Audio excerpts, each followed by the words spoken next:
আমি শুনেছি সেদিন তুমি সাগরের ঢেউয়ে চেপে নীল জল দিগন্ত ছুঁয়ে এসেছো।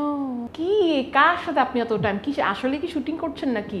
হ্যাঁ, তখন আশফাক নিপুণ ডাইরেক্টর। কে আশফাক নিপুণ? যে একটা গান বা একটা কাজ যদি ভাইরাল না হয় তার মানে তুমি আসলে কাজই করছো না। বেনাপোলে গিয়ে ওখানে বেশ কিছু টিনেজড মেয়েদেরকে ওই সময় ওদেরকে অ্যাক্রস দ্য বর্ডার নিয়ে গিয়েছিল ওখানে ইলিগাল সেক্স ওয়ার্ক করার জন্য।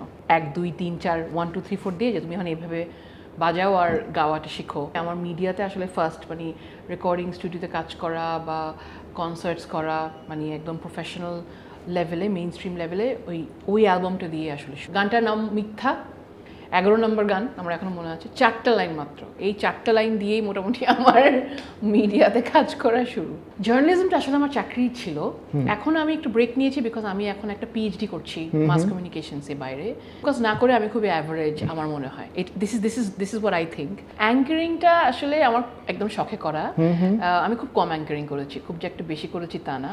ব্রেইনটা না কীভাবে জানি কাজ করে, আমি মনে হয় একটা নিয়ে থাকতে পারবো না। এরকম মনে হতে পারে আমার হয়তো যে সিন্ডিকেট না, আমার মনে হতে পারে যে ইস এই কাজগুলো আমি পেতাম, এখন বুড়ো হয়ে গেছে, এখন আর আমাকে দেয় না। আমার জন্যই ছিল, কোভিডের সময় বেশি হয়েছিল।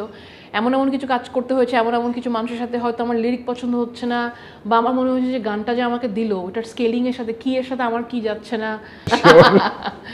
রিয়েলি সরি, আমি খুব চেষ্টা করতেছি ওয়ানাবি হওয়ার।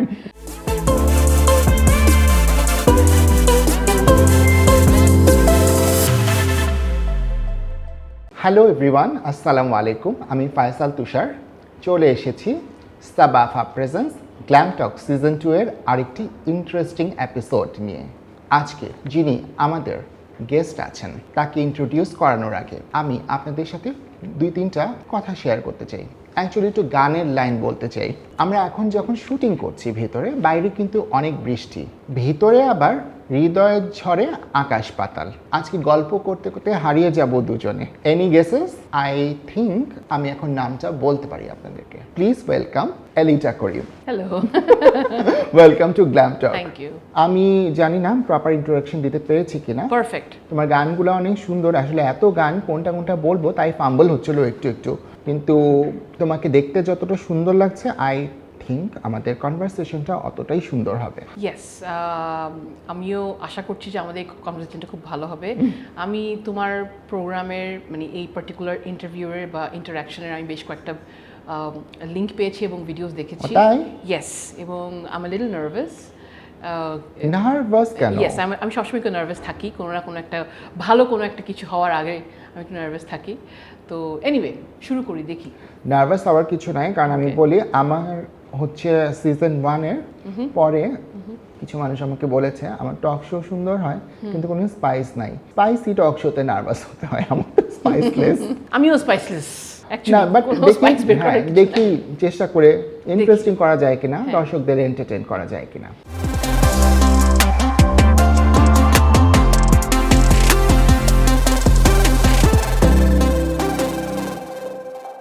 Sabaffa ethnic and trendy couture where uniqueness meets you. যদি স্পাইস লাগে তাহলে তো চানাচুর ভাজা টাজা কিছু একটা অ্যাড করা যায়। হ্যাঁ, ওটা অ্যাড করে দেব, কোনো অসুবিধা নাই। কনভারসেশনের শুরুতেই আমি বলতে চাই বা জানতে চাইবো 2003 থেকে তুমি প্রফেশনালি মিডিয়াতে গান শুরু করেছো, রাইট? তার আগের জীবনটা তোমার যদি একটু বলতে আমাদেরকে। তার আগের জীবনটা আমার কেটেছে মিডল ইস্টে। আমি মিডল ইস্টে বড় হয়েছি। আচ্ছা। স্পেসিফিকলি সৌদি আরবিয়াতে। তো ওখানেও কিন্তু আমাদের গান চলতো। আমার আব্বু ভেরি মাচ ইন্টারেস্টেড। খুব কালচারাল প্রোগ্রামস যেগুলো ইভেন্টসগুলো হতো আমার আব্বু অর্গানাইজ করতো। আমার আম্মু সব বাচ্চাদেরকে গান শেখাতো। ও নাইস। 16ই ডিসেম্বর, পয়লা বৈশাখ। আর যারা আসলে বাইরে বড় হয়েছে তারা বলতে পারে যে বাইরে যারা থাকে না তাদের দেশের প্রতি বা এসব ইভেন্টসের প্রতি আরও বেশি, বা গানের প্রতি, বা একটু পিঠা খাওয়াও বানায়, এগুলোর প্রতি আরও ইন্টারেস্ট বেশি থাকে। আমি জানি। হ্যাঁ, তো তুমিও তো বাইরে বড় হয়েছো, তুমি জানো। তো গান আসলে তখন থেকেই আমাদের একদম ছোট থেকে আমার মনে আছে। আমি আর আমার ভাই হচ্ছে এমিল, শূন্য ব্যান্ডের ভোকালিস্ট সে। আচ্ছা। তো আমাদের দুজন ওরকম আমরা একসাথে সবাই মিলে গান টান শিখতাম।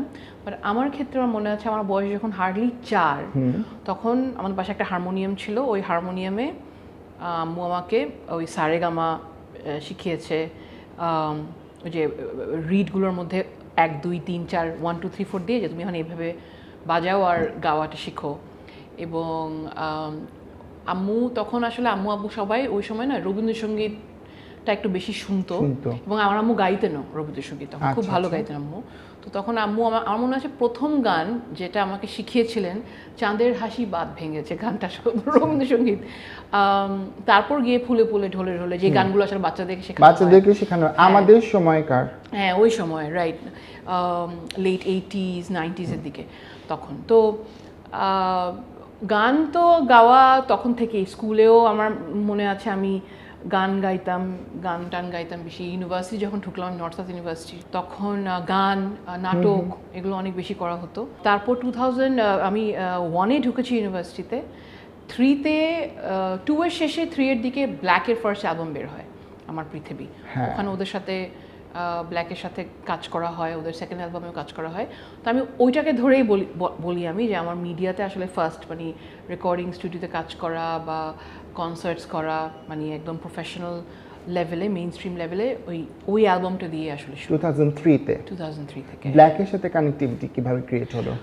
আমাদের এটা আবার ইউনিভার্সিটির সাথে, ইউনিভার্সিটিতে আমাদের এখনও একটা ক্লাব আছে আমাদের, নর্থ সাউথ ইউনিভার্সিটি সাংস্কৃতিক সংগঠন, আমি জানি NSUSS। তো NSUSS যখন আমি ওখানে জয়েন করি, আমি আমার ভাই আমরা গান টান করি ওখানে। আমাদের যিনি ড্রামার ব্ল্যাকে টনি ভাই, উনিও আমাদের ওই ক্লাবের। তখন উনি আমাকে বলেন যে এরকম আমাদের একটা এরকম অ্যালবাম বের হচ্ছে আমার পৃথিবী, তখন তো নামটাম জানি না, ব্ল্যাক বলে একটা ব্যান্ড আছে, আমাদের অ্যালবাম বের হচ্ছে, তো তুমি আমাদের সাথে একটা গানে ভয়েস দাও। 4টা লাইন মাত্র, গানটার নাম মিথ্যা, 11 নম্বর গান, আমার এখনো মনে আছে। 4টা লাইন মাত্র, এই 4টা লাইন দিয়েই মোটামুটি আমার মিডিয়াতে কাজ করা শুরু। মানে 4টা লাইনই এখন মনে হয় এত দূর তোমাকে এগিয়ে নিয়ে গেছে। আলহামদুলিল্লাহ যে তুমি এখন এক নামে বাংলাদেশে পরিচিত। এখন না, বেশ কিছুদিন যাবতই, কিন্তু ওই এলিটা একটাই আছে। Don't thank me, that is the reality. Thank you. আমাকে তুমি বলো, যখন তুমি প্রফেশনালি সিঙ্গিং শুরু করলে তখনকার পরিবেশ এবং এখনকার পরিবেশের মধ্যে কি কি তুমি ডিফারেন্স দেখতে পাও? তখন আসলে একটা জিনিস বলতে হয় ফাইসাল, যে আমি তখন কিন্তু দেশেও নতুন ছিলাম, বাংলাদেশে নতুন ছিলাম, ইন দ্য সেন্স যে বাংলাদেশে মানে একটা তো ভ্যাকেশনে আসা, আমরা প্রতি বছর আসতাম সামার ভ্যাকেশনে চট্টগ্রামে। আমার চট্টগ্রামের মেয়ে, আমি চট্টগ্রামে থাকতাম আমরা। কালা ভুনা এটাই তোমার প্রথম জিনিস, এটাই মাথায় আসছে। কিন্তু ধরো আমরা যখন একদম থাকতে চলে আসছি, আমি আর আমার ভাই স্পেশালি, তখন তো এক্সপিরিয়েন্সটা ডিফারেন্ট, নতুন নতুন কালচারাল অনেক ব্যাপার আমরা করছি, আমার ব্লেন্ড করছি আমরা ওটার সাথে। প্লাস বিকজ আমাদের গানের একটা ইন্টারেস্ট আছে, তো ওই লাইনেও আমরা আস্তে আস্তে অনেক কিছু এক্সপ্লোর করছি। আমি আগে করেছি, আমার ভাই আরও পরে এসে। তখন আমরা একটা ব্যান্ড করেছিলাম নর্থ সাউথ ইউনিভার্সিটিরই সবাই মিলে। আমার সিনিয়র একজন আশিক ভাই, উনি নর্থ সাউথের সবাইকে নিয়ে একটা ব্যান্ড করে, ব্যান্ডের নাম রাগা। এবং রাগার একটাই অ্যালবাম বের হয়, কয়েকটা শো করি, তারপর রাগা ব্যান্ডটা ভেঙে যায়।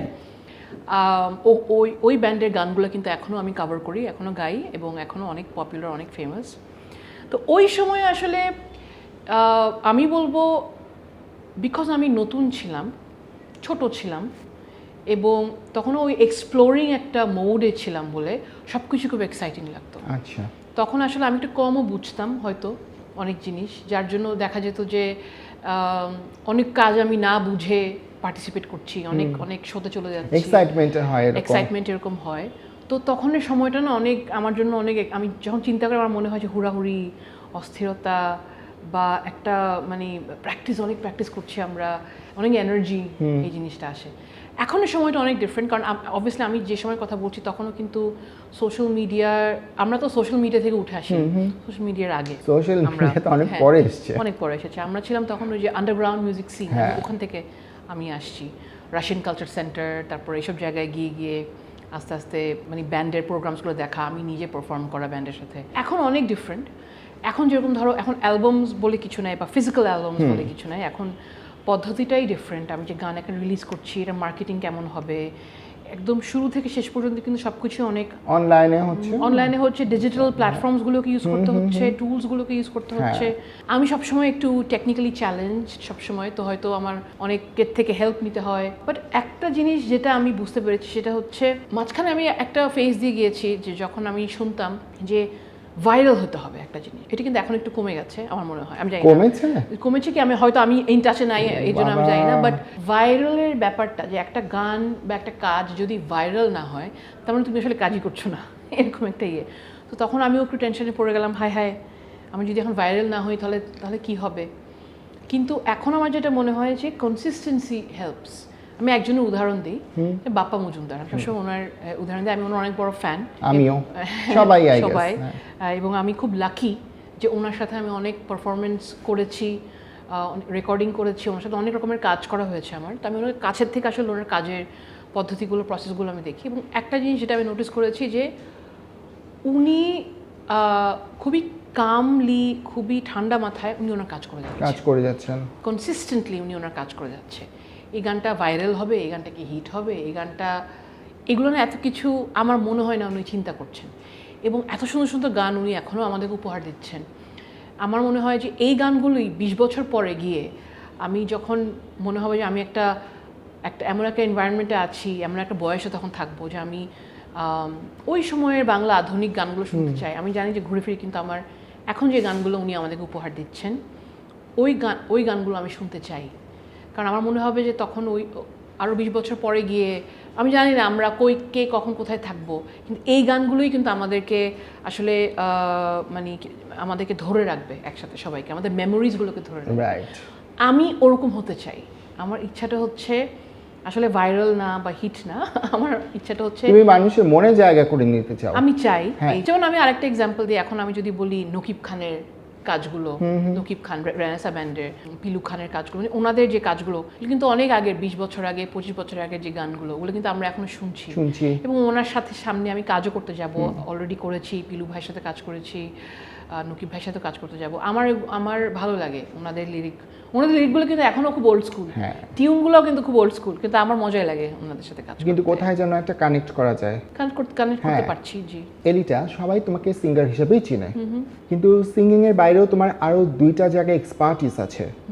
You are a very good presenter, anchor, and you have been a journalist. Yes, তোমার ওই 2টা গুণ নিয়ে যদি একটু বলতে।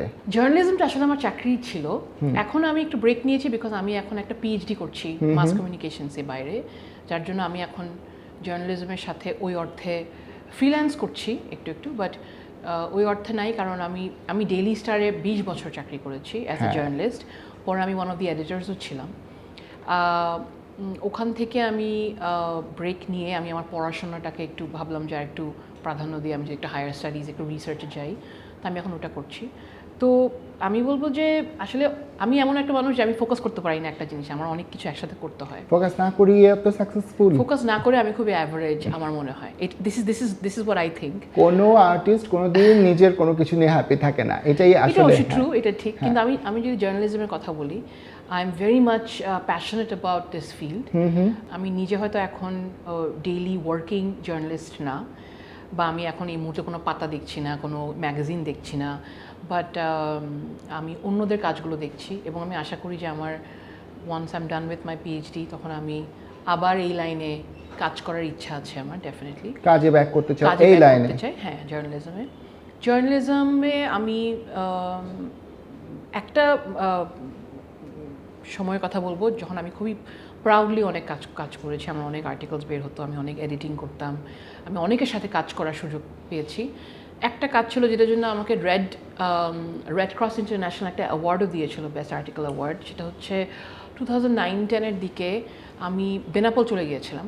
বেনাপোলে গিয়ে ওখানে বেশ কিছু টিনেজড মেয়েদেরকে ওই সময় ওদেরকে অ্যাক্রস দ্য বর্ডার নিয়ে গিয়েছিল ওখানে ইলিগাল সেক্স ওয়ার্ক করার জন্য ওই সাইডে। কিন্তু পরে যেটা হলো, প্রায় 27 জন মেয়ে, ইয়াং মেয়ে, 12-13 বছর বয়সী মেয়ে ওই এরিয়াটা থেকে আর কি। কারণ বর্ডারে যেগুলো হয়, তুমি দেখবে বর্ডারে কিন্তু অনেক রকমের বর্ডারের গল্পগুলো কিন্তু অন্য বর্ডারের গল্প করতে হলে আরেকটা শো আমাকে করতে হবে। বর্ডারের স্টোরি টেলিংগুলো অ্যাজ আ জার্নালিস্ট আমি বলবো অনেক ইন্টারেস্টিং হয়, অনেক ট্র্যাজিক স্টোরিজও থাকে, অনেক ইন্টারেস্টিং গল্পও থাকে। যাই হোক, তো ওই সময় বেনাপোলের দিকে একটা এনজিও এবং ইন্ডিয়ার ওই সাইডে একটা এনজিও, 2 এনজিও মিলে ওরা বেশ কিছু মেয়েদেরকে রেস্কিউ করতে পেরেছিল। রেস্কিউ করে ওদেরকে আবার বাংলাদেশে নিয়ে আসা হয়। তা আমি গিয়েছিলাম ওখানে মেয়েদের সাথে কথা বলার জন্য। আমি প্রায় 3 রাত ছিলাম বেনাপোলে এবং অনেক কিছু দেখেছি, অনেক বাচ্চা মেয়েদের সাথে কথা বলেছি, ওদের আগের লাইফ এবং ফেরত আসার পরে যে লাইফটা, ওটাও যে ওরা যে একটা স্টিগমা দিয়ে যাচ্ছে, কারণ তাদের উপর তো একটা লেবেল লেগে গেল। আমি এগুলো সবই আমি এক্সপিরিয়েন্স করলাম। অবভিয়াসলি ওদের এক্সপিরিয়েন্সের সাথে আমার এক্সপিরিয়েন্স মিলবে না, ওরা তো আরও অনেক কিছু এক্সপিরিয়েন্স করেছে। আমি যতটুকু করতে পেরেছি আমি ওটা নিয়ে একটা আর্টিকেল লিখেছিলাম, এবং বিকজ আমার মনে হয়েছিল যে এটা একটা সাকসেস, যে এনজিওরা তাদেরকে ফেরত আনতে পেরেছে এবং তারা আবার তাদের বাবা মার সাথে আছে। ওই গল্পটা আমি লিখেছি এবং ওই গল্পটার জন্য আমাকে একটা অ্যাওয়ার্ড দিয়েছিল রেড ক্রস ইন্টারন্যাশনাল ওই সময়। Most deserved I think. আমার মনে হয় ওই স্টোরির জন্য আসলে ডেফিনেটলি এটা ওয়েল ডিজার্ভিং। তো জার্নালিজমের মাঝখানে আমি বেশ কিছু ইউনিভার্সিটিজে ছোটো আমি ক্লাসেসও নিয়েছি জার্নালিজম রিলেটেড, রাইটিং রিলেটেড। এবং জার্নালিজমটা আসলে আমি একদম শেষ পর্যন্তই আমি যখন আমেরিকা চলে গেলাম পড়াশোনা করতে, তার আগ মুহূর্ত পর্যন্ত কিন্তু আমি কন্টিনিউ করেছি। এখনও আমি আমার অফিসের সাথে, ফর্মার অফিসের সাথে ভেরি মাচ কানেক্টেড। এবং আমি যেখানে পড়াশোনা করছি এখন, Walter Cronkite school of journalism and mass communications, যেটা অ্যারিজোনা স্টেট ইউনিভার্সিটির আন্ডারে, ওখানেও কিন্তু আমরা মাস কমিউনিকেশন জার্নালিজম নিয়ে আমি প্রচুর কাজ চলছে আমার। তো আমার মনে হয় আমার এটা মনে হয় থাকবে, যখন মিউজিক হচ্ছে আমার ব্রিদিংয়ের জন্য, নিঃশ্বাস, এটা আমার একটা জীবনের লাইফ লাইন মিউজিক। জার্নালিজমটা আমি বলবো যে এটা gives me a lot of excitement, কারণ এনার্জি অ্যাজ ওয়েল, কারণ আমি প্রচুর মানুষের সাথে মিট করি, আমি অনেক topic you get to know a lot of things from different people situations, এবং এটা একটা গ্লোবাল ফেনোমেনা, ইটস নট শুধু যে বাংলাদেশে তা। এটা না মানুষের লাইফে একটা আলাদা মাত্রা যোগ করে, তাই না? এক্সপিরিয়েন্স আসলে অনেক বেশি হয়। আমি বেসিক্যালি গল্প করতে চাই এবং গল্পের মাধ্যমে অনেক কিছু জানতে চাই, জানাতে চাই। অ্যাবসলিউটলি, হ্যাঁ, আমি একটা সুন্দর টাইম পাস করতে চাই অ্যাকচুয়ালি। অ্যাঙ্কারিং নিয়ে যদি কিছু বলতে চান। অ্যাঙ্কারিংটা আসলে আমার একদম শখে করা। আমি খুব কম অ্যাঙ্কারিং করেছি, খুব যে একটা বেশি করেছি তা না। এবং অ্যাঙ্কারিং এক পর্যায়ে আমি ওই সময়ে যখন করতাম আমি স্টপ করে দিয়েছিলাম, কারণ আমি দেখলাম ওই সময় তো আমার টিভি চ্যানেলসে কিন্তু প্রচুর কাজ করতাম, RTV, NTV, অনেক আমার চ্যানেলসে কাজ করতাম। তো এবং ওখানে আবার আমাদের মিউজিকের প্রোগ্রামসগুলো হতো, লাইভ, ফোন লাইভ টাইপ হতো। তখন এক পর্যায়ে আমি তখন প্রডিউসারদেরকে বলতাম যে ভাই আপনারা আমাকে খালি ফোন কল দিলে আমি একটা আশায় থাকি যে আমাকে মনে হয় গান গাইবার জন্য ডাকছেন, কিন্তু আমাকে অ্যাঙ্কারিংয়ের জন্য ডাকছেন। তো এটা আমি তখন একটা ডিসিশন নিয়েছিলাম যে আমি আর অ্যাঙ্কারিং করবো না। অ্যান্ড ইটস নট যে আমি অনেক ভালোও ছিলাম অ্যাজ অ্যান অ্যাঙ্কার, না আমি দেখেছি না, কিন্তু আমার মত, কারণ আমি তো অনেকের অ্যাঙ্কারিং দেখেছি পরেও আগেও, এত সুন্দর করে কথা বলে এবং বাংলা ভাষার উপর যে একটা হোল্ড, আমার মনে হয় ওই হোলটা আমার বাংলা ভাষার উপরেও নয়, ইংলিশের উপরেও নয়, আমি মিক্স করে সবসময় কথা বলি। তো আমার মনে হয়েছে যে ওই অ্যাঙ্কারিংটা পুরোপুরি একদম ভালোভাবে করার জন্য কিন্তু আমার ভাষার উপরেও, আর একটা আছে না যে উপস্থিত বুদ্ধি যেটাকে বলে, যে সঙ্গে সঙ্গে আমি একটা কিছু বললাম, আমার মনে হয়েছিল যে এগুলো হয়তো আমার কিছু লিমিটেশনসও ছিল। ইজিগুলো আমি করতে পারতাম, বাট পরে আমার দেখা গেলো যে না, আমার কিছু লিমিটেশনস বের হচ্ছে, তাই আমি ভাবলাম I have to take a decision, আমি স্টপ করে দিয়েছি। অ্যাঙ্কারিংটা আমি স্টপ করে দিয়েছি, কিন্তু আমি কিন্তু রেডিওতে কাজ করেছি, আমি রেডিও ফুর্তিতে কাজ করেছি, আমি টুডেতে কাজ করেছি। আমার শো চলেছিল রেডিও ফুর্তিতে প্রায় 2-2.5 বছর। আর রেডিও টুডেতে আমি একটা কাজ করেছিলাম ব্র্যাকের সাথে, ওদের একটা প্রজেক্টে একটা কাজ করেছিলাম। তখন আমি রেডিওতে আমি জানি না এটা অ্যাঙ্কারিং বলা যাবে না, এটাকে আমি কি আরজেইং করেছি, রেডিও জকি হিসেবে কাজ করেছি আমি। অ্যাট দ্য সেম টাইম আমার কিন্তু চাকরিও চলছে, অ্যাট দ্য সেম টাইম আমার কিন্তু তখন গানও চলছে, তারই সাথে রেডিওতেও আমার কাজ করা হয়েছে। এবং আমি বলি আমি রেডিওটা কিন্তু খুব এনজয় করেছি, আমি এখনও যদি চান্স পাই রেডিওতে আবার আমি কাজ করতে চাইবো। রেডিও অনেক এনজয়েবল নাকি? আমার কাছে আমি খুব এনজয় করেছি রেডিওটা। এবং ছোটোবেলা থেকে কিন্তু আমি রেডিওর প্রতি আমার একটা অ্যাট্রাকশন ছিল। আমি ছোটোবেলায় কিন্তু আমার এখন মনে আছে প্রতি বুধবার 8:30টায় আমি যেখানে থাকতাম ওখানে একটা আমেরিকান শো হতো, একটা টপ 40 গানের উইকলি, তো ওটার নাম ছিল রিটিজ in the weekly top 40s। আমার মনে হয় যে জিঙ্গলটা, এবং এটা আমেরিকান একটা শো, এভরি উইকে এটা আমেরিকাতে হতো এবং অনেকগুলো দেশে যেটাকে বলা হয় তখন ওইটা ট্রান্সমিশন হতো আর কি, লাইভ হতো না। তো আমি শুনতাম, আমি তো সাউদিতে ছিলাম তখন, আমি শুনতাম ওইটা আমি বাহরাইনের ফিড থেকে শুনতাম, এবং ওইটা আমার জন্য ছিল একদম লাইফ লাইন, ওইটা আমি শুনবো। এবং ওই সময় তো ক্যাসেটের সময় ছিল, এবং ক্যাসেট আমি এখন একটা গান শুরু হবে, আমি ওয়েট করতাম ডিজে বা আরজে কখন মানে রিক ডিজে যিনি কখন কথা বলা বন্ধ করবে তখনই আমি রেকর্ড দিতাম, গানগুলো রেকর্ড হতো, মানে ওই সময়টাই অন্যরকম ছিল। এইভাবে আমি প্রচুর মিক্স টেপস বানাতাম। এখন যখন কাজ করছো ভবিষ্যতে অ্যাঙ্করিং, জার্নালিজম, মিউজিক কোনটা নিয়ে বেশি কাজ করার ইচ্ছা আছে? এটা না খুব ডিফিকাল্ট একটা প্রশ্ন। আমার ব্রেইনটা না কীভাবে জানি কাজ করে, আমি মনে হয় একটা নিয়ে থাকতে পারবো না। এবং আমার মনে হয় যে আমার যেগুলো যেগুলো ভালো লাগে আমি সবই করতে চাই। এটা আমাকে অনেকে বলেছে এবং এটা আমি নিজেও আমি আর্টিকেলসও পড়েছি এটা নিয়ে, যে একটা জায়গায় ফোকাস করাটা কিন্তু করলে কিন্তু ভালো অবভিয়াসলি, কারণ তাহলে ওইটাতে আমি 100% দিলে, আমি যদি মিউজিক এখন 100% দিই তাহলে আমি আরও অনেক ভালো করতে পারবো। আমি যদি জার্নালিজমে যদি 100% দিই আমি আরও অনেক, আমি যা করছি তার চেয়ে অনেক ভালো করতে পারবো। কিন্তু আমার মনে হয় এটা আমার পক্ষে সম্ভব না, বিকজ আমার ব্রেন ওভাবে কাজ করে না। আমি মিউজিকও ছাড়তে পারবো না, আমি জার্নালিজমও ছাড়তে পারবো না। সামনে যদি আমি রেডিওতে কাজ করার কোনো চান্স পাই আমি ওটাও ছাড়বো না, আমি জানি। তো আমার মনে হয় আমি সব কিছুতেই কাজ করবো। এখন যে প্রশ্নটা করছো যে আমি কিসে বা কোন সেক্টরে বেশি প্রাধান্য নিয়ে ম্যাক্সিমাম কাজ করছি, শুধু মিউজিকের উপর। আমি পিএইচডি নিয়ে বিজি হ্যাঁ, মাস কমিউনিকেশন নিয়ে বিজি অফ কোর্স, কিন্তু যদি মিডিয়া কথা বলি তাহলে মিউজিক নিয়ে দ্যাট ইজ ভেরি ট্রু। হ্যাঁ, এটাই আমি বলতে চাইছিলাম। এখন তো মিউজিক নিয়ে কাজ করছো, সামনে কোন কোন সেক্টরে কিভাবে কাজ করার ইচ্ছা আছে এটাই জানতে চাচ্ছিলাম আসলে। মিউজিকে ডেফিনেটলি আমি ইনফ্যাক্ট এখনও আমি যে 3-4 মাসের জন্য আসলাম, আমার কিন্তু এখনও কয়েকটা রেকর্ডিং হবে সামনে, একটা ভিডিও শ্যুটও আছে সামনে, ওগুলো করে আমি যাব আবার ফেরত যাবে পড়াশোনা করতে। হ্যাঁ, কারণ আমার মাত্র 1 বছর শেষ হয়েছে, আমি 4 বছর একটা ফান্ডিং পেয়েছি, 3 বছর বাকি। যাওয়া আসার মধ্যেই থাকতে হবে। ওয়েল, যদি অ্যাফোর্ড করতে পারি তাহলে যাওয়া আসার মধ্যে থাকবো, ওইটা প্ল্যান আছে অবশ্যই। আর হ্যাঁ, মিউজিক নিয়ে নতুন গান নিয়ে কাজ করার ইচ্ছে। এবং আমি একটা জিনিস ডিসকভার করলাম যে আমি আসলে এখন যেখানে পড়াশোনা করছি অ্যারিজোনা স্টেট ইউনিভার্সিটিতে, আমি এখন যেভাবে থাকছি, আমি একটা শেয়ারে একটা অ্যাপার্টমেন্টে থাকি, এবং অনেক মুহূর্ত এরকম যায় বা অনেক সময় এরকম যায় যখন আমি পুরো একা, এবং ওখানে তো দেখা যায় 5টা 6টা 7টা বেজে গেলেই উইকডেজে আসলে এখানে কি হয়, ফোন দিই ফ্রেন্ডরা কোথায় আছে, ওখানে কিন্তু ওরকম না। উইকডেজ মানে হচ্ছে তুমি কারণ ছাড়া শুধু কাউকে কল দিবা না বা মেসেজ করবা না। তো ওই সময়টা আমার হয়তো পড়তেও ইচ্ছা করছে না, তখন কী করবো। তো এমন একটা হ্যাবিট হয়ে গেছে যে ওই সময়টা বসে আমি একটু গান শুনি এবং একটু বোঝার চেষ্টা করি যে এই লিরিক, আমি একটা গান শুনছি তো এই লিরিকটা আমি অ্যানালাইজ করি, আমি কি এরকম কিছু লিখতে পারবো নাকি, বা এখান থেকে ইন্সপায়ার্ড হয়ে আমি কি কোনো গান বানাতে পারবো নাকি। তো এখন আমার মনে হচ্ছে আমি যদি আরও 1-2 বছর ওখানে এভাবে থাকি এই লোনলিনেস আর সলিটিউডের মধ্যে, তাহলে মনে হয় আমি একটা অ্যালবাম বানাতে ফেলতে পারবো। এইটাই আমি বলতে চাচ্ছিলাম, এইটাই বলতে চাচ্ছিলাম। তাই হয়তো করব। তাহলে এটা আমাদের জন্য ভালো হবে, আমরা যারা তোমার ফ্যান আছি তারা নতুন কিছু ভালো কিছু উপহার পাবো তোমার কাছ থেকে। আমি আশা করি তাই হবে। এবার আমি একটু স্পাইস অ্যাড করতে চাই। ঠিক আছে, alright, let's go for it. Healthy spice of course. আচ্ছা, হেলদি স্পাইস বলে কি কিছু আছে নাকি আমি জানি না।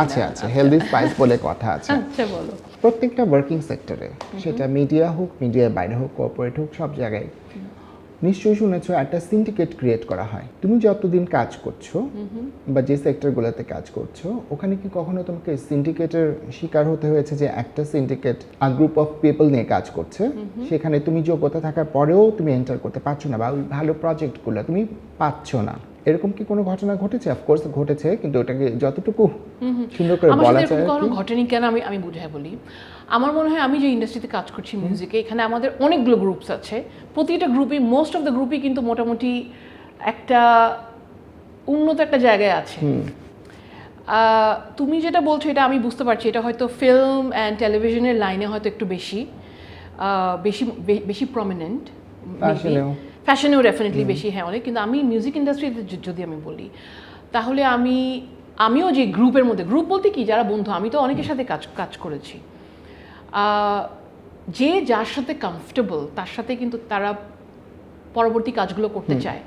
যেমন এখন আমি যদি বাপ্পাদার সাথে কাজ করে থাকি, বাপ্পাদার সাথে আমি কি টাইপের কাজ করেছি, আমি একটা ফিল্মের গান করেছি, আমি হয়তো জিঙ্গলের কাজ করেছি, আমি হয়তো তার যদি গ্রুপ সং থাকে কতগুলো কিছু কাজ আসে ওখানে কাজ করেছি। তার মানে কি আমি অনেক রকমের কাজ করেছি ওনার সাথে। আমি কিন্তু দাদার সাথে কমফর্টেবল কাজ করে, তার মানে দাদা আমার সাথেও কমফর্টেবল। তো ওনাকে যখন একটা গ্রুপ বানাতে হবে, নতুন কাউকে না নিয়ে, হয়তো উনি প্রেফার করবে যে এলিটা তুমি যদি আসো বাকিদের সাথে একসাথে যদি করো তাহলে ইজি হয়, কাজটা তাড়াতাড়ি হয়। তো আমার মনে হয় যে এই টাইপের কাজ কিন্তু অনেকেই করছে।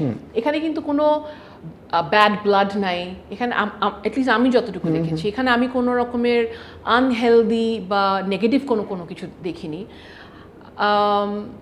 আমি যদি বলি আমার যে যাদের সাথে আমি কমফোর্টেবল তাদের সাথেও কাজ করেছি, আবার যাদের সাথে আমার কম কাজ করা হয়েছে তাদের সাথেও কিন্তু আমি কাজ করেছি। এটা হতে পারে কারণ আমার গলার টেক্সচারটা হয়তো একটু ডিফারেন্ট, কোনো জায়গায় হয়তো তাদের মনে হয়েছে যে এখানে আমাদের একটু ওয়েস্টার্ন একটা ফিমেলের একটা গলা লাগবে, ভয়েস লাগবে। হ্যাঁ, একটা সময় ছিল যখন আমি ছিলাম বা মেহরিন আপা ছিলেন বা আরও কারা ছিল আমি জানি, এখন তো অনেকে আসছে। তো এরকম মনে হতে পারে আমার হয়তো যে সিন্ডিকেট না, আমার মনে হতে পারে যে ইস এই কাজগুলো আমি পেতাম, এখন বুড়ো হয়ে গেছে, এখন আর আমাকে দেয় না, এই জিনিসটা হয়তো মাথায় আসতে পারে। বা অনেকে এখন ভালো কাজ করছে আমারই এই টেক্সচারের, এখন এরকম বেটার আরও অনেক ফিমেল বা অনেক মেল সিঙ্গার্স আসছে, ইস আমি কাজটা পাচ্ছি না এরকম। কিন্তু তুমি যেভাবে বলছো যে সিন্ডিকেট করে যে কাজগুলো এরকম হতে পারে, বাট আমি আসলে কখনো এই জিনিসটা ফেস করিনি, বা আমি হয়তো ওইটা আসলে আমি একদমই ফেস করিনি। তাহলে তুমি অনেক ব্লেসড। আমি অনেক ব্লেসড, আমি বলবো, হ্যাঁ ডেফিনেটলি। এমন কি কখনো হয়েছে যে অপছন্দের মানুষের সাথে কাজ করতে হচ্ছে, কিন্তু সেটাও খুব ডিফিকাল্ট হয়ে যাচ্ছে, কিন্তু কাজটা আমাকে কন্টিনিউ করতে হবে? হ্যাঁ, এরকম অনেকবারই হয়েছে এবং প্রতিবার দেখা গেছে ওই কাজগুলোই খারাপ হয়েছে। হ্যাঁ, মানে আমার কাছে মনে হয়েছে যে ফোর্স করে একটা কাজ করা হলো, এটা কোভিডের সময় বেশি হয়েছে। আই রিমেম্বার, কারণ কোভিডে আমরা এত লিমিটেড রিসোর্সেস নিয়ে কাজ করেছি, বাসার ভেতরে কাজ করেছি, সবার জন্যই ছিল। কোভিডের সময় বেশি হয়েছিল, এমন কিছু কাজ করতে হয়েছে, এমন কিছু মানুষের সাথে হয়তো আমার লিরিক পছন্দ হচ্ছে না, বা আমার মনে হয়েছে যে গানটা যে আমাকে দিল ওটার স্কেলিং এর সাথে কি এর সাথে আমার কি যাচ্ছে না, সিং করতে পারছি না। এটা যে আমি যে ওই মানুষটাকে অপছন্দ করছি তা না, কিন্তু কাজটাই আমার কাছে মনে হচ্ছে যে এটা মানে আমি যদি স্টুডিওতে গিয়ে যদি একসাথে বসে যদি আমি করতে পারতাম, মানে এটাকে চেঞ্জ করা যায় এরকম, তাহলে হয়তো আমার জন্য ভালো হতো। এরকম অনেক কাজই করেছি এবং ওই কাজগুলো এখনো শুনলে আমার মনে হয় যে ও গড, এটা মানে কি গলা, আমার কাছে মিক্সিংটাও ভালো লাগেনি, আমার নিজের কাজটাও ভালো লাগেনি। এবং এখানে প্রচুর টেকনিক্যাল কিছু ব্যাপার আছে অবশ্যই, আমার মনে হয় যে হ্যাঁ। এবং দেখা গেছে তোমার প্রশ্নের উত্তর যদি আমি দিই, দেখা গেছে যে এই ডিফিকাল্টিসগুলোর মধ্যে যখন আমি কাজ করতে যাচ্ছি আমারও কাজটা ভালো হয়নি। আমার মনে হচ্ছে আমি শিওর যিনি ডিরেকশন দিচ্ছেন, মিউজিক ডিরেক্টর বা যারা এই কাজটা অর্গানাইজ করছেন তাদেরও হয়তো ভালো লাগেনি। এলিটা, আমার শোতে এসে তুমি যদি শুধু কথাই বলো, আমার দর্শকরা আমাকে বলবে এক তো কিছু পারিস না, তারপরে আবার সিঙ্গার নিয়ে আসছিস, গানও শোনাইতে পারিস না। আচ্ছা, কি গান শোনাবো বলো? তোমার পছন্দের একটা গানের 4 লাইন যদি তুমি শোনাও। আমার সবচেয়ে পছন্দের গান? আমার এই গান হতে হবে নাকি অন্য কারো গান হলেও হবে? এটা তোমার উপর ডিপেন্ড করে। গান শুনবো। মৌসুমী ভৌমিকের একটা গান আমার খুবই প্রিয়, এবং মৌসুমী ভৌমিকের সাথে আমার যখন দেখা হয়েছিল একবার দুবার, আমি ওনাকে বলেছিল যে ম্যাম আপনার এই গানটা কিন্তু আমি সব শোতে গাই বা যেখানে পসিবল হয়। আমি শুনেছি সেদিন তুমি সাগরের ঢেউয়ে চেপে নীল জল দিগন্ত ছুঁয়ে এসেছো। আমি শুনেছি সেদিন তুমি নোনাবালি তীর ধরে বহুদূর হেঁটে এসেছো। আমি কখনো যাইনি জলে, কখনো ভাসিনি নীলে, কখনো রাখিনি চোখ ডানা মেলা গান ছিলে। আবার যেদিন তুমি সমুদ্র স্নানে যাবে, আমাকেও সাথে নিও, নেবে তো আমায়, বলো নেবে তো আমায়। আমি শুনেছি সেদিন নাকি তুমি মিলে তোমরা সদল বলে সভা করেছিলে। আরে সেদিন তোমরা নাকি অনেক জটিল ধাঁধা না বলা অনেক কথা তুলেছিলে। কেন শুধু ছুটে চলা, একই কথা বলা, নিজের জন্যে বাঁচা নিজেকে নিয়ে। যদি ভালোবাসা নাই থাকে, শুধু একা লাগে, কোথায় শান্তি পাবো, কোথায় গিয়ে বলো, কোথায় গিয়ে। এখানে শেষ করি গানটা, কারণ গলার অবস্থা খুবই খারাপ। Excellent. Very nice. Thank you. ওইটা তো আসলে ভেরি নাইস বলার কোনো অবকাশ রাখে না, because you are Elita Karim. Thank you so much. এত সুন্দর একটা গান শোনার পরে এখন যদি সুন্দর কিছু পার্সোনাল কথা জানতে চাই, তুমি কি বলবে নাকি বলবে যে স্কিপ স্কিপ?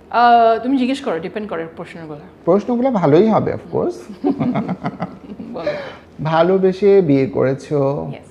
আশফাক নিপুণকে, হ্যাঁ। কি করে পরিচয় হলো? প্রথমে তুমি বলো, তুমি বলছো আশফাক নিপুণকে তোমার মনে হয় হি ইজ ভেরি হ্যান্ডসাম। হ্যাঁ, অফ ক্যামেরা বলছিলাম। অফ ক্যামেরা বলছিলে, এটা বলো সবার সামনে। খুবই সুদর্শন নির্মাতা আশফাক নিপুণকে তুমি বিয়ে করেছো ভালোবেসে, অনেকের অভিশাপ খেয়েছো ফর শিওর। রিয়েলি সরি, আমি খুব চেষ্টা করতেছি ওয়ানাবি হওয়ার। কি করে তোমাদের পরিচয় হলো, বিয়ে পর্যন্ত কি করে গড়ালো? আমাদের পরিচয় হয়েছে 2010 সালে। ওর ওই সময়ের একটা সিরিজ, ওর প্রথম সিরিজ, টেলিভিশন সিরিজ, তখন তো ওয়েব সিরিজ ছিল না। সিরিজটার নাম মুকিম ব্রাদার্স, খুবই মজার চ্যানেলে, এটা এখনও ইউটিউবে আছে, খুবই মজার একটা সিরিজ। ওটার যিনি যে মেইন যে ক্যারেক্টার, মানে নায়ক বা যেভাবে বলি বড় মুকিম হোয়াটএভার, সে হচ্ছে আর জে অপু, রেডিও 40-র আর জে অপু। অপু ভাই আমাদের খুব ভালো ফ্রেন্ড। তো প্রায় দেখতাম কি যে অপু ভাই আমাদের সাথে, তখন আমরা খুব আড্ডা মারতাম, কাজ টাজ কম ছিল, আড্ডা মারতাম অনেক। তখন অপু ভাই বলতো যে আচ্ছা আমি যাই শুটিংয়ে, আচ্ছা আমি শুটিংয়ে যাই। তখন দেখা যেত যে ওনাকে আমরা পেতামই না, আমরা আমাদের গ্রুপটা। তখন বলতাম কি কার সাথে আপনি এত টাইম, কি আসলে কি শুটিং করছেন নাকি? হ্যাঁ। তখন আশফাক নিপুণ, আশফাক নিপুণ ডাইরেক্ট, কে আশফাক নিপুণ, মানে কেন ওর সাথে এত তো যাই হোক, তখন নামটা প্রথম শোনা। ওই সময়টাতেই যখন এই সিরিজটার লঞ্চিং হয়, আমরা সবাই ইনভাইটেড ছিলাম, আমি গেলাম। তখন ওকে আসলে ফার্স্ট টাইম আমি দেখলাম অ্যাজ এ ডিরেক্টর, এবং আই ওয়াজ ভেরি ইমপ্রেসড। আমাদেরকে মুকিম ব্রাদার্সের বেশ কিছু স্নিপেটস দেখানো হয়েছে, কিছু সিনস দেখানো হয়েছে। তারপর আমার সব মনে আছে মুকিম ব্রাদার্সের যেভাবে ইন্ট্রোটা হয়, নামগুলো যেভাবে আসে, মানে অক্ষরগুলো যেভাবে আসে, অক্ষরটা পড়ে যায় ধাম করে, মানে গ্রাফিক্সের কাজ, এগুলো দেখে না আমি খুব ইমপ্রেসড হয়ে গেছি যে একটা মানুষের মাথা থেকে এগুলো বের হয়। তো তখন একটা ইন্টারেস্ট হঠাৎ করে গ্রো করে, এবং তার সাথে আমার একটা ফ্রেন্ডশিপ হয়। এবং ওই সময় মুকিম ব্রাদার্সের শুটিং চলাকালীন তখন আমাকে একবার ফোন দেয়, কল দিয়ে বলে যে আমি কি, মানে আমাকে বলে আপনি কি করবেন নাকি, মানে আমাদের এখানে একটা গেস্ট আর্টিস্ট হিসেবে 2-3 এপিসোডে কাজ করবেন নাকি। তো আমি কিন্তু অ্যাক্টিং করেছি মুকিম ব্রাদার্সের 3 এপিসোড আমি ছিলাম, বা 2.5 এপিসোড মনে হয়, হোয়াটএভার, আমি 1 দিন কি 2 দিনের কাজ ছিল। তো তখন ওর সাথে আরও ক্লোজলি মেশা, এবং তারপরেই দেখা গেল যে আমরা, বিকজ ফ্রেন্ডস, তখন তো হোয়াটসঅ্যাপটা ছিল না, SMS করতাম, আস্তে আস্তে তারপর খুব ভালো ফ্রেন্ডশিপ হয়ে গেল, এবং ভালোবাসা, এবং ফ্রেন্ডশিপ থেকে ভালোবাসা, ভালো লাগা থেকে ভালোবাসা, হ্যাঁ এরকম। তারপর তো আর আমি একসাথে আমরা ছিলাম বলতে we were going out, we were seeing each other. 2015 সালে মের 29 তারিখে তারপর আমাদের বিয়ে হয়। Very good. এখন যদি আমি একটু জানতে চাই যে আশফাক নিপুণের কর্মসূত্রে উনি খুবই সুন্দরী চিত্রনায়িকা অভিনেত্রীদের সাথে কাজ করে থাকেন, আর যেহেতু আমাদের আশেপাশে অনেক সুন্দর কুটনি ভাবি, কুটনি ননদ, কুটনি খালারা থেকে থাকে, তারা নিশ্চয়ই কোনো না কোনো সময় কিছু না কিছু কানে দিতে থাকে। তোমার ক্ষেত্রেও নিশ্চয়ই এরকম হয়ে থাকে বা হয়েছে। অ্যাকচুয়ালি আমি একটা জিনিস অ্যাড করবো ফাইসাল, সেটা হচ্ছে আশফাক তো সুন্দর অভিনেত্রীদের সাথে কাজ করে থাকে, বাট বেশিরভাগ কিন্তু অনেক ট্যালেন্টেডও, অনলি সুন্দরী যে তা না, ট্যালেন্টেড তো অবশ্যই, মানে কাজে খুব ফোকাস। ট্যালেন্ট নিয়ে কেউ কথা বলে না, বলে তো সৌন্দর্য নিয়ে। না অ্যাকচুয়ালি আমি বলি ফ্র্যাঙ্কলি স্পিকিং, আমার কান পর্যন্ত কিন্তু কেউ এসে যে আমাকে বলবে, ওই সাহসটা হয়তো কারো হয়তো নাই, বা ওই নিড বা নেসেসিটিটা হয়তো অনেকে ফিল করে নাই। আমি যাদের সাথে কাজ করে তাদের সাথে কিন্তু কয়েকজনের সাথে আমি অনেক ক্লোজ, লাইক সাবিলার সাথে আমি অনেক ক্লোজ, মেজবিনের সাথে আমি অনেক অনেক অনেক ক্লোজ, এরকম আরও বেশ কয়েকজন আছে যাদের সাথে আমি ক্লোজ। বাট দেন অফকোর্স সবার সাথে তো আর ক্লোজনেসটা আবার কি, মানে কিভাবে আমি ডিফাইন করবো, সবার সাথে তো না, এটা ডিফাইন করার কিছু না, এটা নিজস্ব ফিল করার ব্যাপার। আমার কাছে এরকম কেউই আসলে এসে কখনো আমার কান ভারী করেনি।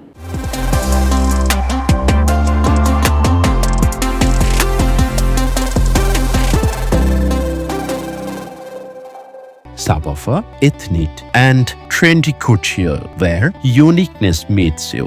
করে নাই হয়তো মেবি বিকজ আমি হয়তো এই মিডিয়াতেই কাজ করছি বা একটা সিমিলার প্যারালাল আরেকটা মিডিয়া প্ল্যাটফর্মে হয়তো আমি কাজ করছি, হয়তো আমাকে সবসময় অন্যভাবে দেখা হতো, মানে আমাকে হয়তো অ্যাজ এ সিঙ্গার দেখছে, বা আমি একজন যে এই মিডিয়াতে কাজ করছি, মানে নট যে আশফাক নিপুণের ওয়াইফ জিনিসটা। আমি তোমাকে একটু বলি, আমি তোমার ব্যাপারটা বুঝেছি, যারা একজন অ্যাক্টরের ওয়াইফ বা স্পাউস, এরকম অনেক ক্ষেত্রে আমি দেখেছি অনেকে আছে যেগুলোতে ইনভলভ থাকে, তারা হয়তো মিডিয়াতে কাজ করছেন না বা তারা হয়তো এগুলোতে ইনভলভ থাকে, যে বিকজ আমি শুরু থেকেই আসলে এসব ক্ষেত্রেই আমি কাজ করছি এবং আমি এই মিডিয়ার ওয়ার্ল্ডটা আমি জানি, চিনি, এবং আমি নিজেও অনেক ব্যস্ত থাকি আমার অন্য কাজগুলো নিয়ে, হয়তো এর জন্য হয়তো কেউ এসে আমার কান ভারী করার সাহসটা পায়নি। আমি একটু মজার ঘটনা বলি, শুনো। হ্যাঁ বলো। আশফাক নিপুণের কাছে যদি অন্য কেউ সুন্দরী হতো, তাহলে আশফাক নিপুণ তো তাদেরকে বিয়ে করতো। Not necessary. না আশফাক নিপুণের কাছে সবচেয়ে সুন্দরী তার ভাই ফেলিটা। হ্যাঁ, আই হোপ সো না, এটাই সত্যি। তো তার জন্য উনি তোমাকে বিয়ে করেছেন। Thank you. আর একটা জিনিস হচ্ছে, তোমার তাহলে সারাউন্ডিং হচ্ছে টক্সিন ফ্রি। আমি খুব চেষ্টা করি রাখার, এবং একটা জিনিস বলি, আমার যে বন্ধুরা, আমার বন্ধুরা কারা, আমার বন্ধুরা মেইনলি হচ্ছে নর্থ সাউথ ইউনিভার্সিটিতে যাদের সাথে আমি পড়াশোনা করেছি, অথবা সাংস্কৃতিক সংগঠনের যারা আমরা একসাথে, এই যে আমি যে আসলাম আমেরিকা থেকে আসলাম 3 মাসের জন্য, আমি কিন্তু কাদের সাথে আমার মেইনলি দেখা হচ্ছে, আমার সব ইউনিভার্সিটির বন্ধুদের সাথে, সিনিয়রদের সাথে, জুনিয়র আমি কিন্তু মঞ্চও করেছি 3 বছর, একদম প্রফেশনাল লেভেলের মঞ্চ করেছি 3 বছর। তুমি করো নাই কি কি সেটা আমাকে একটু বলো। আমি করি, হ্যাঁ ট্রু, আমি খালি নাচটা বাদ গেছে, আমার নাচ। তাহলে তুমি যে নেক্সট টাইম যখন আবার আসবা, যে একটা লম্বা ছুটি নিয়ে, তখন আমি তোমাকে নাচের একটা করব। আমি কিন্তু রিদি যে নাচ করে, রিদি শেখ, আমি তার থেকে কয়েকটা ক্লাসেসও নিয়েছি নাচের, কিন্তু ওই মেয়েটা না এত মানে এত স্ট্রিক্ট এবং এত মানে রুলস ফলো করে যে আমি বলছি আমি আর আসবো না, বকাও দেয়, আমি তো থাক পরে, এরকম ছেড়ে দিয়েছি।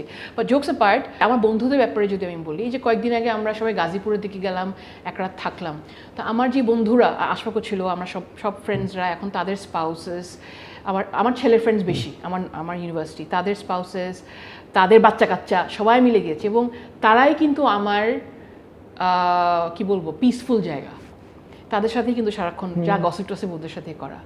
আরেকটা হচ্ছে, আমি যাদের সাথে বড় হয়েছি ছোট থেকে সৌদি আরবিয়াতে, তাদেরও কিন্তু একটা গ্রুপ আছে আমাদের, তারা হচ্ছে আমার ফ্যামিলির মতন। কারণ বাংলাদেশে আছে যারা বড় হয় তারা খালা মামা কাজিনদের সাথে বড় হয়, আমি কিন্তু বড় হয়েছি এদের সাথে, এরাই আমার খালা মামা, এরাই আমার অ্যাকচুয়াল মানে কাজিনস যদি বলি। তো তো এই দুই গ্রুপই কিন্তু আমাকে বেশি কি বলবো বেশি ইনফ্লুয়েন্স করে, বা তাদের সাথে কিন্তু বেশিরভাগ থাকি, এবং তাদের আশেপাশে কিন্তু আমি আমার মতন হতে পারি, যে আমার যত রকমের ফ্লস, আমার যত এগুলো সবকিছু, ব্রিদিং স্পেসটা। আর মিডিয়াতে যদি আমি বলি, আমি বলবো বাপ্পাদা, তার তানিয়া, কণা, এরা আমার খুব কাছের, ডেফিনেটলি। বাপ্পাদা তানিয়ার সাথে তো আমি অনেক, ওরাও কাইন্ড অফ আমার ফ্যামিলির মতন, তাদের সাথেও ইয়ে করি। তারপর মানে মিউজিক্যাল ওয়ার্ল্ডে, তারপর আরেকটা আছে এখানে আমাদের আরেকটা ওয়ার্ল্ড আছে যেখানে আশফাকের মাধ্যমে আসলে ওদের সাথে মিট করা, লাইক আদনান, মেজবিন, সাবিলার হাজব্যান্ড নিহাল, তাদের সাথেও একটা ব্রিদিং স্পেস আছে আমার। তো আমার মনে হয় যে আমি অটোমেটিক্যালি তাদের সাথেই বেশি থাকি, যেখানে আমি টক্সিসিটিটা কম ফিল করি। ঝগড়া যা হয় না যে তা না, ঝগড়াও হয় আমার বন্ধুদের সাথে, ডেফিনেটলি। ঝগড়া না হলে রিলেশনশিপ, কোনো রিলেশনশিপই হেলদি হয় না, রাইট। কিন্তু ওই টক্সিসিটিটা হয়তো আমি যেমন আমি আমার সোশ্যাল মিডিয়া কিন্তু এমনভাবে আমার এখন প্যাটার্নটা ডিজাইন করা, যে আমার অ্যালগরিদমটা এমনভাবে এখন এমন হয়ে গিয়েছে যে আমি আজেবাজে জিনিস আমার সোশ্যাল মিডিয়াতে আসে না। ও বাবা, খুব ব্লেসড তুমি তাহলে। আমি ব্লেসড, মানে থ্যাংক গড যে আমি এটাকে আসলে নিজের থেকেই হয়তো করেছি ব্যাপারটাকে। আমি যে পারফেক্ট তা কিন্তু না, অবভিয়াসলি কেউই পারফেক্ট না। এখন একটু মজার কোশ্চেনে আসি, হালকা পাতলা ফান আর কি। আচ্ছা বলো, পাতলা ফান, হালকা পাতলা ফান। যদি তোমাকে অন্য 3জন সিঙ্গারের কথা বলা হয় এবং বলা হয় যে তাদের গাওয়া গানগুলোর মধ্যে তোমার প্রিয় গানগুলো 2টো লাইন করে গাইতে, অনেক ক্ষেত্রে হয়তো বলবে নামটা বলেন, আমি বললাম একটু গেয়ে শোনান, তাহলে কি তুমি সেটা করে আমার দর্শকদেরকে এন্টারটেইন করতে চাও? করতে পারি, ট্রাই করতে পারি। করব? হ্যাঁ। আমি বাপ্পা মজুমদারের কথা বারবার বলছিলাম, তো ওনার যে ব্যান্ড দলছুটের একটা গান আছে, যে একটা গান যেটা আমি ওনার সাথে প্রায় মানে অনেক সময় চান্স পেলে ওনাকে রিকোয়েস্ট করে ওনার সময় গিয়ে থাকি, সেটা সঞ্জীব চৌধুরীর গাওয়া আমি তোমাকে বলে দেব কি যে একাদির ঘোরাত, আমি হেঁটে গেছি বিরান পথে, আমি তোমাকে বলে দেব সেই ভুলে ভরা গল্প, করা নেড়ে গেছি ভুল দরজায়,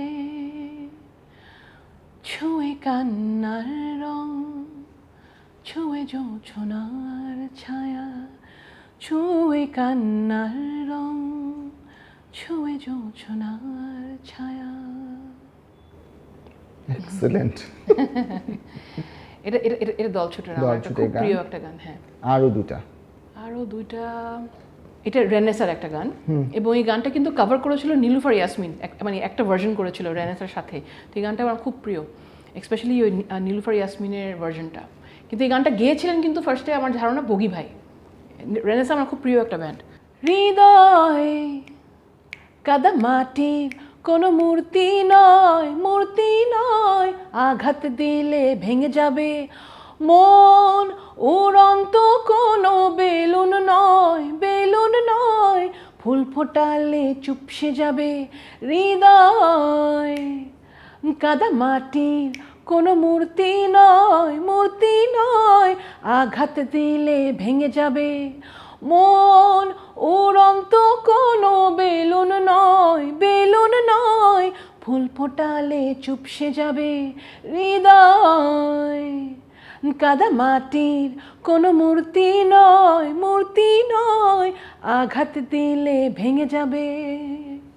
অ্যামেজিং। এটা খুব সুন্দর গান। এই গানটা আমি চেষ্টা করি অনেক জায়গায় কভার করতে।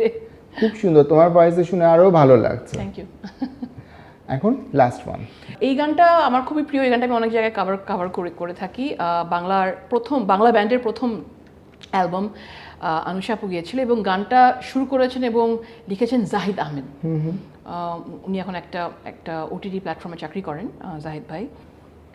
তোমার ঘরে বাস করে কারা হইয়া মন জানো না, তোমার ঘরে বসত করে কয়জনা মন জানো না, তোমার ঘরে বসত করে কয়জনা, তোমার ঘরে বাস করে কারা হইয়া মন জানো না, তোমার ঘরে বসত করে কয়জনা মন জানো না, তোমার ঘরে বসত করে কয়জনা, একজনে ছবি আঁকে এক মনে হইয়া মন, আরেকজনে বসে বসে রং মাখে ও হইয়া মন, একজনে ছবি আঁকে এক মনে ও হইয়া মন, আরেকজনে বসে বসে রং মাখে ও হইয়া মন, শেষ ছবিখান নষ্ট করে কোনজনা, তোমার ঘরে বসত করে কয়জনা মন জানো না, তোমার ঘরে বসত করে কয়জনা, তোমার ঘরে বাস করে কারা হইয়া মন জানো না, তোমার ঘরে বসত করে কয়জনা মন জানো না, তোমার ঘরে বসত করে কয়জনা। ওয়ান্ডারফুল। এখন তো মনে হচ্ছে আমি একটা মিউজিক্যাল শো হোস্ট করি। প্লিজ করো, এবং তুমি গাইতেই থাকো। প্লিজ করো, ওটা জানি না, বাট একটা মিউজিক্যাল শো হোস্ট করো। এলিটা, আমাদের প্রোগ্রামের এই পর্যায়ে এখন আমরা শুরু করব rapid fire. Okay, are you ready for that? I am hoping যে প্যাকেজ গিফট হ্যাম্পার অফকোর্স আমাদের গিফট স্পন্সর আছেন অনেকে। গিফট আমি দিয়ে দিচ্ছি জাস্ট র্যাপিড ফায়ারটা শেষ করে। এমন ওকে, অনেক সুরকারের প্রথম পছন্দ এলিটার পছন্দ কোন সুরকার? বাপ্পা মজুমদার। এলিটা কি ফর্মাল না ওয়েস্টার্ন না ক্যাজুয়াল, কোন কাপড় পছন্দ করে? ক্যাজুয়াল। এলিটার পছন্দ Bengali cuisine or continental food? Bangla. সাদা না কালো, কোন রং পছন্দ? কালো। Very much visible. যদি বলা হয় রুনা লায়লা এবং সাবিনা ইয়াসমিনের মধ্যে কোনো একজনকে চুজ করতে, তোমার ফেভারিট সিঙ্গার হিসেবে কাকে চুজ করবে? ও, এটা তো একটা বিশাল বড় একটা, আমি তো দুজনকেই আমার আসলে এটা র্যাপিড হচ্ছে না আনসারটা আমি জানি, বাট আমি রুনা লায়লার গান কিন্তু কয়েকদিন আগে কাভার করেছি রুনা ম্যাডামের, এবং খুব একটা ভালো হয়নি, I think, I don't know. যদি চুজ করতে হয় তাহলে আমি রুনা ম্যাডামকেই চুজ করব। দিলশাদ নাহার কণার মধ্যে এমন কি একটি গুণ আছে যেটা তোমার মধ্যে নেই? মেকআপ সেন্স ওর খুব ভালো, এবং আমরা দুজন যখনই একসাথে কোনো ইভেন্ট বা প্রোগ্রাম করি আমার মেকআপের দায়িত্ব ও নিজেই নিয়ে নিয়েছে। তোমার মধ্যে এমন কি একটি গুণ আছে যেটা আলিফ আলাউদ্দিনের মধ্যে নেই? ও মাই গুডনেস, আমার মধ্যে কী গুণ আছে? এটা তো খুবই একটা ডিফিকাল্ট একটা প্রশ্ন করলাম। আমার মনে হয় অনেক অনেক বকবক করা।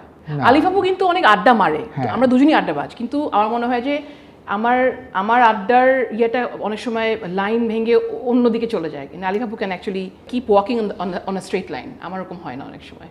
এটা গুণ নাকি জানি না, এটা একটা। যদি সিঙ্গার, জার্নালিস্ট, অ্যাঙ্কার না হতে তাহলে কি হতে? অ্যাক্টর হতাম। Actor, okay fine. বাজে একটা অ্যাক্টর হতাম। নির্মাতা হিসাবে আশফাক নিপুণের বাইরে কাকে তোমার পছন্দ? রেদওয়ান রনি, মুস্তাফা সারোয়ার ফারুকী? মুস্তাফা ফারুকী। যদি চয়েস হয় তাহলে ফারুকী ভাই। A better actress, Mehjabin or Nusrat Imroz Tisha? দুজনই, I can't choose. But you have to. I don't think I can, not because we are friends, because আমার মনে হয় তিশা তো আসলে একটা পার্টিকুলার একটা সময় দিয়ে গেছে একটা ভালো, আর এখন তো সে আরও বেশি প্রডিউস করছে। এই মুহূর্তে যদি আমি বলি তাহলে মেহজাবিন, কারণ মেহজাবিন এখনও অনেক নতুন নতুন রোলগুলো নিয়ে এক্সপেরিমেন্ট করছে। হ্যাঁ, মেহজাবিন খুব ভালো কাজ করছে, অনেক দিন যাবতই ভালো কাজ করছে, এখন আরও ভালো কাজ করছেন। যদি তোমাকে প্রশ্ন করা হয় তুমি মানুষের মনে স্মৃতি হয়ে থাকতে চাও নাকি একটা পার্টিকুলার সময়ের জন্য ভাইরাল হয়ে থাকতে চাও? আমি স্মৃতি হয়ে থাকতে চাই। এখন যদি তোমার কাছে আমি জানতে চাই, যদি তোমাকে কখনো বলা হয় গান ছেড়ে দিতে হবে, এবং সেটা যদি তোমার কোনো ভালোবাসার মানুষ বলে, তখন তুমি কি করবে? মানুষটাকে ছেড়ে দিবে না গান ছেড়ে দিবে? আমি মানুষটাকেই ছেড়ে দিব। ভেরি নাইস অ্যান্সার, এটাই জানতে চাচ্ছিলাম। আমাদের র্যাপিড ফায়ারে আসলে কি এত ক্লোজ মানুষ আসে, র্যাপিড ফায়ার আর হয় না, ওটাও গল্পের একটা পার্ট হয়ে যায়। যদি তোমাকে প্রশ্ন করা হয় যে আগামী 5 বছরের মধ্যে তুমি কাকে দেখতে চাও যে কিনা এলিটা হওয়ার সম্ভাবনা রাখে? আমি জানি প্রত্যেকে ইন্ডিভিজুয়াল, কিন্তু তারপরে যে প্রশ্নের সাথে What do you mean Elita হওয়া? এলিটা যে জায়গাটা দখল করে আছে, এলিটা হওয়ার সম্ভাবনা রাখে। আমার মনে হয় যে এরকম এখন কেউ নেই, বিকজ যারাই আছে তারা কিন্তু এলিটাকে ছাড়াই অলরেডি গিয়েছে। যেমন আমি যদি বলি, আমি যাদের সাথে রিলেট করতে পারি, তাশফি, মাশা, অ্যান্ড দেন মানে ওদের মতন যারা গান করছে এখন, তারা আমাকে ছাড়াই চলে গেছে অনেক। তো আই ডোন্ট নো, মানে আমি আমার পজিশন থেকেও আসলে অনেকে চলে গেছে অলরেডি। তো I don't know how to answer. 3 জনের নাম বলবো, এক বাক্যে তাদের সম্পর্কে কিছু বলবে। মেহরিন মাহমুদ। মেহরিন আপা অনেক এক্সপিরিয়েন্স, কারণ উনি মিডিয়ার অনেক ফ্যাসেটের সাথে উনি কাজ করে এসেছেন। আই থিঙ্ক ইটস বিশাল বড় একটা গুণ এটা। ন্যান্সি।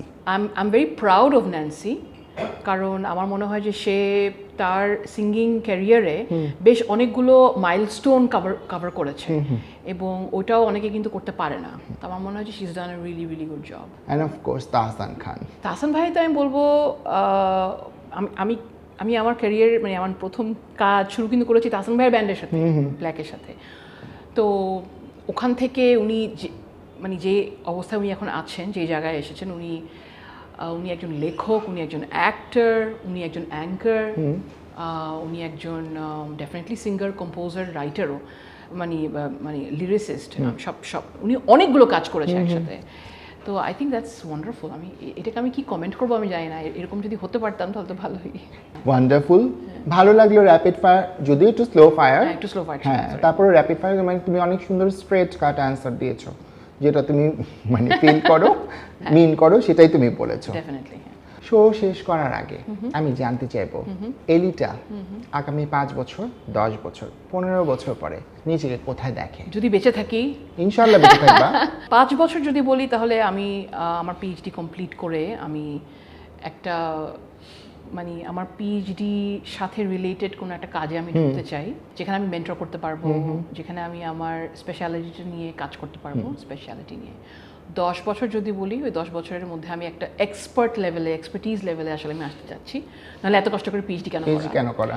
আর আরেকটা কি বলো, 15 বছর, 15 বছরের মধ্যে না আমি আসলে একটু রেস্ট নিতে চাই। 15 বছর পরে এখন মনে হচ্ছে, জানি না তখন কি হবে। যারা আমরা কাজের মধ্যে দিয়েই বড় হয়েছি বা সারাক্ষণ কাজই করছি, আমাদের জন্য রেস্ট আসলে খুবই depressive.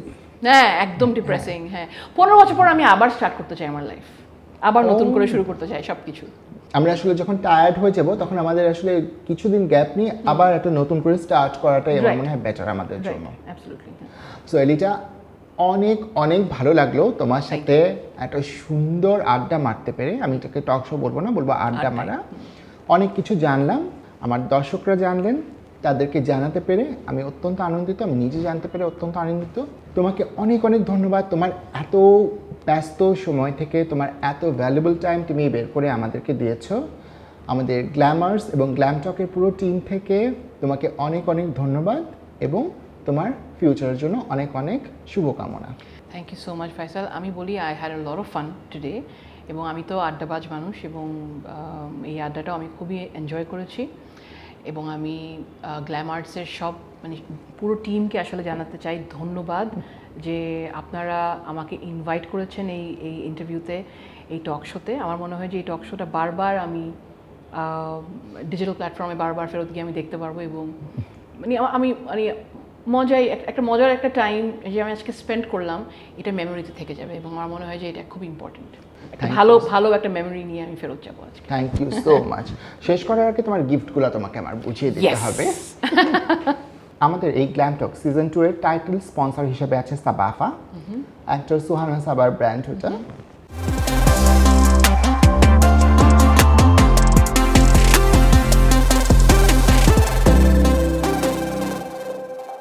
Sabafa, ethnic and trendy couture where uniqueness meets you. আমাদের গিফট এবং অ্যাসোসিয়েট স্পন্সর হিসেবে আছে Kiara by Preeti Modi, thank you, charge coach, linear beauty nice, এবং যোগিস পণ্য, এটাও সুহানা সাবার একটা ভেঞ্চার। নাইস, যোগিস পণ্য, very nice, thank you, most welcome. Thank you to all the sponsors, thank you so much. Thank you Elita. কিন্তু শেষ করার আগে একটা ছোট্ট অনুরোধ, তোমার গাওয়া তোমার পছন্দের একটা গান যদি শোনাও আমাদেরকে, এবং তার সাথে যদি আমরা শেষ করি, এপিসোডটা অনেক সুন্দর এন্ডিং হয়। ওকে, ডেফিনেটলি আমি আমার গাওয়া একটা গান করব। এই গানটা আমার প্রথম সোলো অ্যালবাম, যেটা 2015 সালে বের হয়েছিল, নাম এলিটা, হাউ অরিজিনাল এনিওয়ে। এই গানটা ফুয়াদ আল মুক্তাদিরের সুর করা, এবং লিরিক্সটা তারই লেখা। কেন যে পড়ছে মনে তোমায় এখন, ভাবতে চাই তোমায় নেই প্রয়োজন, চাইছি ছেড়ে যেতে তোমায়, তোমার অস্থির মন, তবু স্মৃতিরা করছে যেন খুব জ্বালাতন। ঈশ্বর দাও খুলে আমার মনের বাঁধন, বিশ্বাস সব ভেঙে চড়ে দাও, ভেঙে দাও এই মন। আমি উড়ে যেতে চাই ডানা মেলে, আমি ফিরে পেতে চাই আমাকে, আমি উড়ে যেতে চাই ডানা মেলে, আমি ফিরে পেতে চাই আমাকে। Wonderful, thank you so much. Thank you. Viewers, আজকে দেখলেন এলিটাকে। এলিটাকে আমরা সবাই চিনি, আপনারাও চিনেন। এলিটার জার্নির অনেক ইন্টারেস্টিং পার্ট কিন্তু আজকে এলিটা নিজেই শেয়ার করলেন আমাদের সাথে, আপনাদের সাথে। ঠিক তেমনি নেক্সট এপিসোডে আমাদের মিডিয়ার অন্য কোনো সেক্টরের অন্য কোনো ইন্টারেস্টিং ক্যারেক্টার, অন্য কোনো ইন্টারেস্টিং সেলিব্রিটিকে নিয়ে আমরা চলে আসব গ্ল্যামটকে নেক্সট এপিসোডে। ততদিন পর্যন্ত গ্ল্যামটক দেখতে থাকুন, গ্ল্যামটকের সাথে থাকুন। ধন্যবাদ।